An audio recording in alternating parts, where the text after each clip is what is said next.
અરે એ મૂળીનું જ્યારે મંદિર બનતું ત્યારે માનું ભાવાનંદ સ્વામી ધાંગધ્રા પથ્થર લેવા ગયેલા. પથ્થર ત્યાં સારા મળતા, જેમ અત્યારે રાજુલાના મળે ને એમ. તો પથ્થર લેવા ગયા ત્યારે જમવાની તો કેવી મુશ્કેલી, હમણાં તમને રેખાબેને વાત કરીને. અત્યારે તો કોઈને ખાવા પીવાની તાણ નથી, ઝૂંપડામાં રહેતા હોય તોય. અને એ વખતે 2-3 ઉપવાસ સંતોને થઈ જાય, કોઈ સીધું આપે ન આપે, અને કેટલી મુશ્કેલી હશે. અત્યારે આપણે સાંભળવામાં તો હેલું છે, પણ 2 દિવસ ખાવા પીવા ન મળે એની પરિસ્થિતિ કેવી હોય.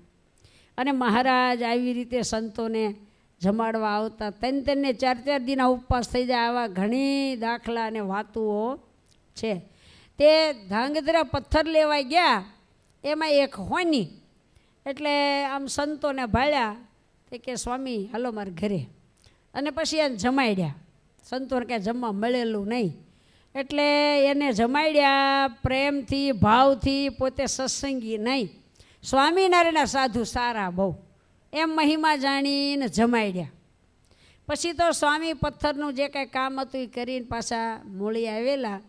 ઘણાય વર્ષો થયા, કોઈનું કરેલું કોઈ દી જાય નહીં, ભગવાન કોઈ દી ભૂલે નહીં. પછી એનો અંતકાળ આવ્યો એટલે માનું ભાવાનંદ સ્વામી, બ્રહ્માનંદ સ્વામી, મુક્તાનંદ સ્વામી, નિત્યાનંદ સ્વામી, 4 સંતોને 1 મહારાજ આ સોનીને તેડવા ગયા. એટલે પછી કીધું કે લે સ્વામી તમે મારા ઘરે જમ્યા હતા, એ ઓળખી ગયો. આ બીજા કોણ છે? તો કે જો આ બ્રહ્માનંદ સ્વામી, આ નિત્યાનંદ સ્વામી, આ મુક્તાનંદ સ્વામી, આ સ્વામિનારાયણ ભગવાન હું કહેતો હતો એ.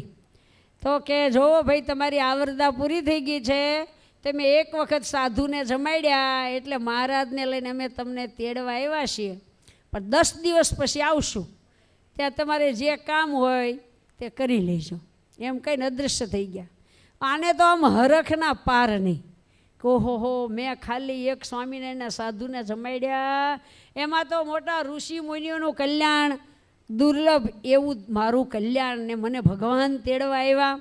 ઘરના બધાને કહી દીધું કે 4 દી પછી દીકરાના લગ્ન છે, પણ હવે બીજા કોઈના લગ્ન લેશો નહીં. જો સાંભળો, 10 દિવસ પછી મારે ભગવાનના ધામમાં જવાનું છે અને સ્વામિનારાયણ ભગવાન મને તેડવા આવવાના છે. આવું બધું ઘરનાને કહી દીધું.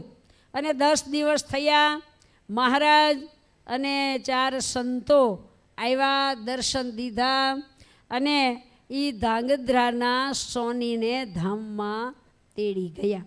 આવો તો આપણા શાસ્ત્રોમાં હજારો વાતો લખાણી છે.